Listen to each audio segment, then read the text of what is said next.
Some films entertain us. Some comfort us. But a rare few leave behind an ache that lingers long after the credits fade. They don't ask to be remembered. They settle into the quiet corners of our minds and stay there, whispering. Who's Afraid of Virginia Woolf? Is one of those films. It does not sparkle like a fairy tale. It does not warm the heart like a gentle love story. Instead, it opens a door into a room most of us try to avoid. The room where dreams go to die, where love turns into spite, and where silence is often louder than words. Released in 1966, the film was unlike anything audiences had seen. Stripped of illusions and drenched in emotional truth, it captured a single long night in the life of a middle-aged couple, Martha and George, whose marriage had curdled into bitterness and cruel games. Yet it was not simply a story about two people fighting. It was about the fragile ruins left behind when life doesn't turn out the way we imagined. It was about the masks we wear, the lies we cling to, and the longing that refuses to die even in the darkest corners of love. The film's power came not only from its daring script or precise direction, but from the astonishing vulnerability of its four actors. Elizabeth Taylor stepped out of her glamorous shell to become Martha, a woman fierce and broken all at once. Richard Burton brought to George a quiet devastation that seemed to echo from some private wound. George Segal and Sandy Dennis, as the young couple drawn into their chaotic world, became more than observers. They became reflections of innocence slipping away. But what we saw on screen was only part of the story. Behind those eyes, behind every shattered sentence and lingering glance, were real people carrying their own griefs and regrets. They were not just playing roles. In many ways, they were revealing pieces of themselves that had no other place to go. The pain felt real because, for some of them, it was. The chemistry burned because it was fueled by truths too complicated to explain. All four actors who brought this story to life have since passed away. Their voices have gone quiet. Their lives have become memory. Yet somehow, they are still here, in every line of dialogue, every sigh, every moment of silence that says more than words ever could. So today, we return not only to a film that reshaped cinematic storytelling, but to the lives of the people who gave it breath. Who were they when the cameras stopped rolling? What haunted them, what lifted them, what did they leave behind? Let us step back in time and listen. Because the story is not over. It waits to be told again, gently, with care, and with love. Elizabeth Taylor, 1932 to 2011. She was not just a movie star. She was a legend born of contradiction. Violet-eyed beauty and tempestuous spirit, royalty of the silver screen and a woman endlessly misunderstood. Elizabeth Taylor's name alone evoked glamour, scandal, love, and tragedy in equal measure. But in Who's Afraid of Virginia Woolf, she did something no one expected. She shattered her own image. Born in 1932 in Hampstead, London, to American parents, Elizabeth was a child of war and cinema. By age 10, she was already gracing movie screens with a magnetic presence that even then seemed far older than her years. Her rise was meteoric. By the 1950s, she was not just an actress but a cultural phenomenon. Yet behind the dazzling jewels and magazine covers, Elizabeth carried the weight of many storms. Multiple marriages, devastating losses, and a lifelong battle with health issues gave her a fragility that the public rarely saw. When she accepted the role of Martha in Who's Afraid of Virginia Woolf, the industry was stunned. She was only 34 years old, still in her prime, and widely considered too youthful and glamorous to play a bitter, middle-aged woman disillusioned by life and love. But Elizabeth had always defied expectation. For this role, she transformed. She gained weight, roughened her voice, dimmed the sheen of stardom, and stepped fully into Martha's wounded psyche. Audiences were unprepared for what they saw. Gone was the seductress of Cleopatra or the innocent beauty of National Velvet. In her place stood a woman whose fury had grown from decades of disappointment. Her performance was raw and merciless, full of slurred words and hollow laughter. And it was brilliant. Many believed she had drawn from her own tumultuous relationship with Richard Burton, her co-star and real-life husband. Their on-screen fights echoed the headlines that had followed them for years. Their love was volcanic, consuming, sometimes violent, always public. But in front of the camera, it became art. Elizabeth gave Martha a soul full of rage and loneliness, and perhaps gave the audience a glimpse of her own. She won her second Academy Award for the performance, yet the film marked a turning point in her life more than her career. The years that followed were turbulent. She battled addiction, survived near-death experiences, and endured more heartbreak. But she also rose with grace. In her later years, she became one of the first celebrities to champion AIDS awareness, using her fame not for vanity but for change. Her voice, once used to dazzle, became a beacon of empathy and activism. Elizabeth Taylor died in 2011 at the age of 79. But her legacy lives in more than the films she made. In Who's Afraid of Virginia Woolf, she gave us not just a character, but herself. Stripped of pretense, full of fury, full of pain, full of truth. For a moment, we saw the real Elizabeth, and we loved her not for her perfection, but for her courage to be imp. Richard Burton, 1925 to 1984. There was a time when the mere sound of his voice could silence a room. Deep, melodic, shaped by poetry and shadow, Richard Burton's presence was never just physical. It was elemental. On stage and screen, he carried with him a storm of intellect, pain, and pride. He was a man torn between greatness and self-destruction, a man whose talent knew no ceiling but whose demons never left his side. Born in 1925 in the mining town of Pontrydyfan, Wales, Richard was the 12th of 13 children in a poor but resilient family. His mother died when he was just 2 years old, and he was raised by his sister and a teacher who recognized his gift for language and guided him toward education and performance. His voice became his instrument. His love for literature became his compass. From Shakespeare to cinema, he rose quickly through the ranks, celebrated as one of the finest stage actors of his generation. When he entered the role of George in Who's Afraid of Virginia Woolf, Richard was already famous, already notorious. He had lived through war, scandal, and the unforgiving spotlight of fame. His marriage to Elizabeth Taylor was one of the most talked about relationships in the world. Their love story was equal parts passion and poison. Together, they were magic and fire. Apart, they were often lost. In the film, George is a man whose dreams have calcified, a college professor quietly drowning in disappointment. Richard played him with aching precision. His George was weary, bitter, and sharp, yet carried a strange dignity. You could see the pain in his eyes, the quiet resignation in the way he stood, the longing in every bitter word. It was not acting. It was memory and regret and truth all tangled together. Some believed Richard was not playing George but becoming him, channeling his own frustrations with love, career, and aging into every moment. On set, the lines between character and man blurred so completely that even the crew would sometimes fall silent, unsure of where the performance ended and Richard began. Although nominated for an Academy Award, he did not win. It was one of 7 Oscar nominations he would receive in his lifetime without ever holding the statue. But that never defined him. He knew what he had given. And those who watched him knew too. After the film, his career continued with peaks and valleys. He returned to the stage, to Shakespeare, to the classics that had given him his voice. But he also struggled. Alcohol became his constant companion. His health suffered. His marriage to Elizabeth ended, then rekindled, then ended again. There was always love there, but it could not save them. Nor could it save him from himself. Richard Burton died in 1984, at the age of 58, of a cerebral hemorrhage. It was a quiet end for a man who had roared through life with such brilliance.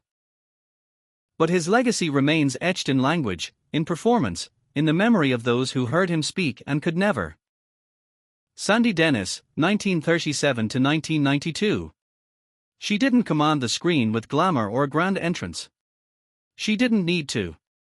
Sandy Dennis had a presence that felt like a secret unraveling. Quiet, twitchy, full of nervous energy and unexpected depth, she gave performances that made audiences lean in, unsure of what they were seeing, but unable to look away. There was a vulnerability in her work, something unpolished and painfully real. And perhaps that is why her role in Who's Afraid of Virginia Woolf was so unforgettable. Born in 1937 in Hastings, Nebraska, Sandy was far from the Hollywood mold. She studied acting in New York, where she found her rhythm not in beauty contests or screen tests, but in the honest grit of stage performance.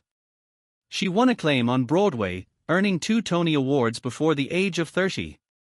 By the time she stepped into the role of Honey, she had already been called one of the most promising young actresses of her time. But promise, as she would learn, was only the beginning of the struggle. In the film, Honey is fragile and naive, a young wife caught in a marital war she doesn't understand. She drinks too much, giggles at the wrong moments, hides from truths she doesn't want to see. On the surface, she seems like comic relief. But Sandy turned Honey into something else.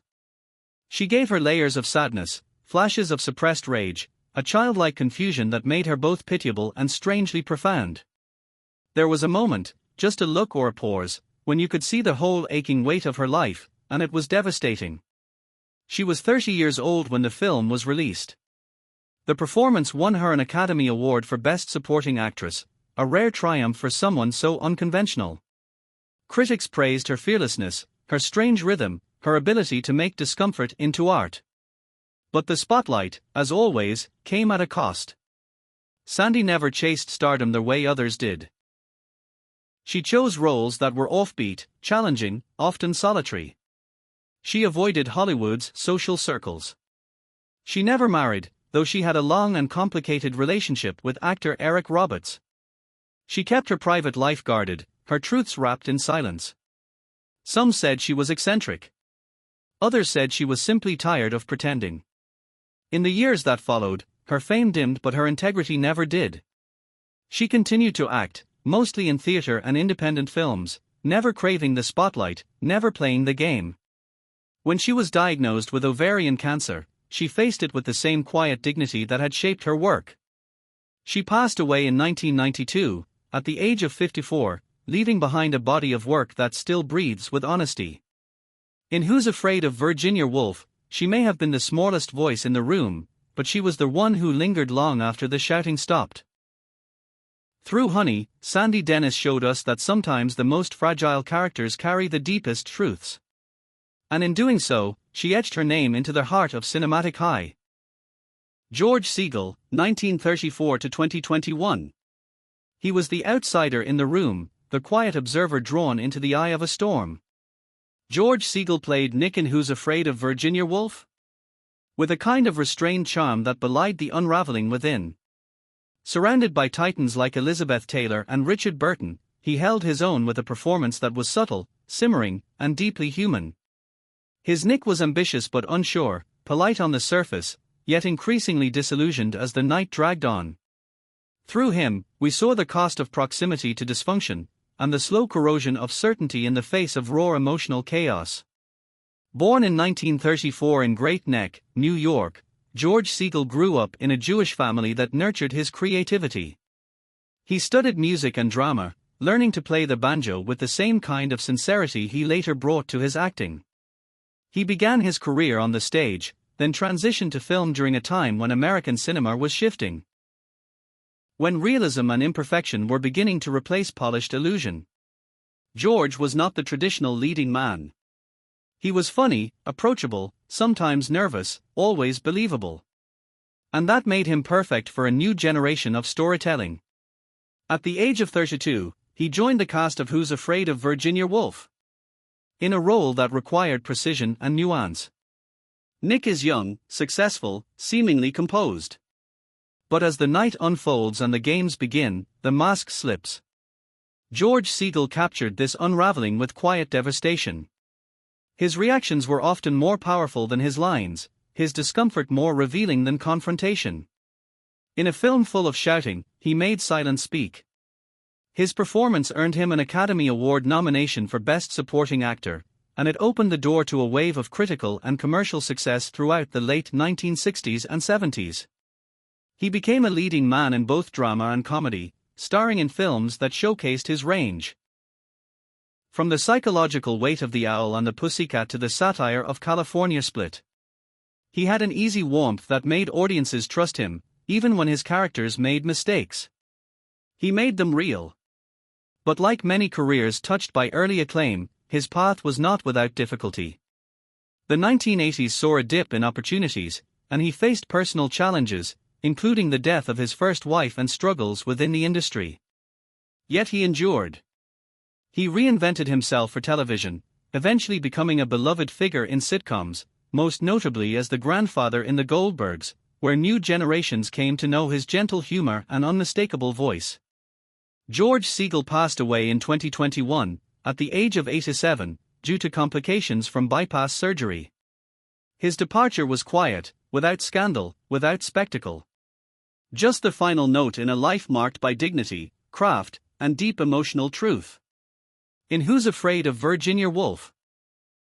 He played the man who thought he understood the world, only to watch it crumble in one night. And in doing so, Mike Nichols, 1931 to 2014. He stepped behind the camera for the first time and forever changed the landscape of American cinema. Mike Nichols was already a celebrated figure in comedy and theater, but Who's Afraid of Virginia Woolf was his directorial debut, and with it, he announced himself as something rare, a true interpreter of human complexity. He understood silence as well as dialogue, tension as well as release. What he created was not simply a film, but a psychological crucible. And in that crucible, four actors delivered the performances of their lives.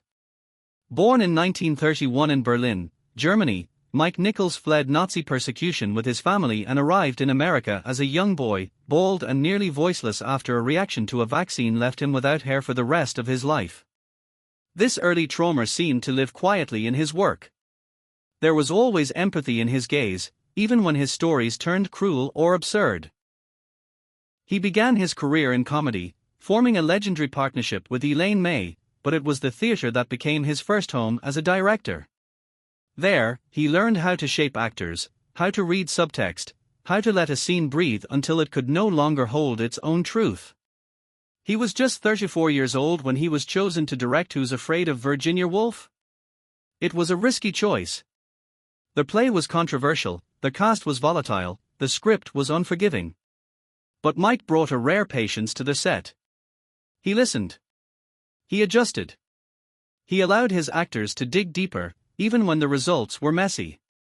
He shot in black and white, rejecting the allure of glamour, and kept the camera close, almost claustrophobically so, until the audience felt like another guest at the table. The emotional tension was unbearable because Mike made it feel real. The film's critical and commercial success launched a career that would span decades. He directed The Graduate, Carnal Knowledge, Silkwood, and Closer, among many others. He won the Oscar, the Tony, the Emmy, and the Grammy, one of the few to ever achieve that rare creative quartet. But despite his acclaim, he remained disarmingly self-effacing. He often spoke of being terrified before every project, as though the next one might finally expose him. That fear never came true. Behind the lens, he was a quiet revolutionary. He didn't scream. He didn't posture. He listened to people until they showed him who they really were. And then he helped them tell the truth. Mike Nichols passed away in 2014, at the age of 83. His death felt like the curtain falling on an era of intelligent cinema, on storytelling that dared to explore the shadowed corners of the soul. He gave actors the courage to be honest. He gave audiences the permission to feel uncomfortable. And with Who's Afraid of Virginia Woolf, he gave us one of the most emotionally honest films ever made. His name might not appear on screen in the most dramatic way. But the heartbeat of this film is his. Ernest Lehman, 1915 to 2005. He was the man behind the words, the architect of adaptation, the quiet storyteller who shaped the language of some of the most unforgettable films of the 20th century. Ernest Lehman did not appear on screen in Who's Afraid of Virginia Woolf, but without him, the screen would have had no voice. His work was the bridge between stage and cinema, and in carrying Edward Albee's scorching play to a wider audience, he preserved its fury while carefully molding it for film. It was a delicate task, one few could have done with such grace and courage. Born in 1915 in New York City, Ernest grew up during the Great Depression. He knew what it meant to struggle, and early in his career, he worked in advertising and public relations just to survive. But his heart belonged to stories. He had a gift for structure, for dialogue, for finding the emotional thread that held everything together. Hollywood took notice. Soon, his name was attached to some of the most iconic screenplays in cinema history: Sabrina, Sweet Smell of Success, North by Northwest, West Side Story, The Sound of Music. When he took on Who's Afraid of Virginia Woolf, he was stepping into dangerous territory. The play was notorious for its harsh language, its emotional brutality, and its refusal to provide comfort. Studios were afraid it would never make money. Censors were preparing to fight. But Ernest believed in it. He fought to keep its essence intact, to protect the honesty of its characters, and to translate the raw, confessional energy of the stage into the intimacy of the camera. What he achieved was extraordinary. The film was the first to challenge the outdated restrictions of the production code, helping to usher in a new era of creative freedom in American cinema. He kept the ugliness of the characters intact, but allowed room for empathy. He dared to let them be unlikable, and in doing so, made them unforgettable. His adaptation was not just a script. It was an act of preservation and transformation. Ernest Lehman did not seek the spotlight. He let his words speak for him. And they spoke volumes. He was nominated for 6 Academy Awards, and though he never won competitively, he was honored with a Lifetime Achievement Oscar in 2001. His work shaped the emotional language of modern film, even if his name was not always known by the audience. He passed away in 2005, at the age of 89. His death marked the end of a golden era of screenwriting, one built on precision, on heart, and on a belief that the truth, no matter how difficult, deserved to be told. In Who's Afraid of Virginia Woolf, his adaptation did more than carry a story from one medium to another. It carved that story into cinematic memory. Ernest Lehman once said that good writing should disappear into the story. But in this case, the story never would have survived without him. Edward Albee, 1928 to 2016. He was the voice behind the curtain, the mind that dared to ask questions no one else would voice aloud. Edward Albee was not a screen actor or a man of film, but his influence on Who's Afraid of Virginia Woolf was so profound that to speak of the movie without him would be to ignore its soul. He was the playwright who dared to turn a shattered marriage into theater, who turned venom into verse and silence into something that could scream. Born in 1928 and adopted as an infant by a wealthy New York family, Edward Albee grew up surrounded by privilege but starved of affection. He rebelled early, clashing with his adoptive parents, seeking truth in literature and authenticity in a world that often felt hollow. His life was marked by a refusal to conform. He lived openly, wrote fearlessly, and never apologized for the discomfort his work caused. When Who's Afraid of Virginia Woolf premiered on stage in 1962, it hit like a thunderclap. Audiences had never seen anything like it. A domestic conversation turned into psychological warfare. A husband and wife exposed each other's deepest wounds under the guise of casual dinner party conversation. Beneath the alcohol and cleverness was something bleeding and brutal and heartbreakingly true. Albee had pulled away the mask of polite society and showed what lived underneath. The critics were divided. Some called it brilliant. Others called it indecent. But no one looked away. By the time the film adaptation was released, Edward had already cemented his place as one of America's boldest dramatists. Though he did not write the screenplay, his fingerprints were on every word. His characters did not whisper. They attacked. They revealed. And through them, he explored themes that were deeply personal to him: loneliness, illusion, the need for meaning in a world that offers none. Edward Albee lived a life of fierce independence. He never courted fame, never softened his voice for acceptance. He won 3 Pulitzer Prizes, although one was controversially denied to Who's Afraid of Virginia Woolf, a decision still debated today. He taught, he wrote, he provoked. And he never stopped believing that theater, and later film, had the power to change how we see ourselves. He died in 2016, at the age of 88. His passing marked the end of an era for American drama, a voice gone quiet that had once echoed so loudly across stages and screens. Yet the questions he posed remain unanswered. Who are we behind closed doors? What truths do we bury to keep the peace? What happens when we stop pretending? In Who's Afraid of Virginia Woolf, Edward Albee created more than a play. He created a mirror. And decades later, it still reflects us back, in all our fragile, furious humanity. Some films are remembered for their style, some for their story, but Who's Afraid of Virginia Woolf is remembered for its truth. It is not an easy film to watch. It does not comfort. It does not resolve. It peels back the layers of a marriage, of ambition, of disappointment, until all that remains are two people shouting into the silence, hoping someone will still love them when it is over. The actors who gave life to this story are now gone. Elizabeth Taylor, radiant and fierce, stepped away from her beauty to show us something far more powerful, her pain. Richard Burton, haunted and poetic, gave us a man breaking apart in slow motion, perhaps because he knew how that felt himself. Sandy Dennis, quiet and trembling, turned fragility into strength and left us with a performance that whispers long after it ends. George Segal, understated and human, reminded us how innocence can be lost not with violence, but with quiet erosion. Behind them stood minds that shaped the story. Mike Nichols, whose eye captured emotional truth in every frame, Ernest Lehman, whose pen carried the fire from stage to screen, and Edward Albee, the playwright who dared to show us the things we say only when the lights are low and the guests have gone home. They are no longer with us. Their voices have stilled.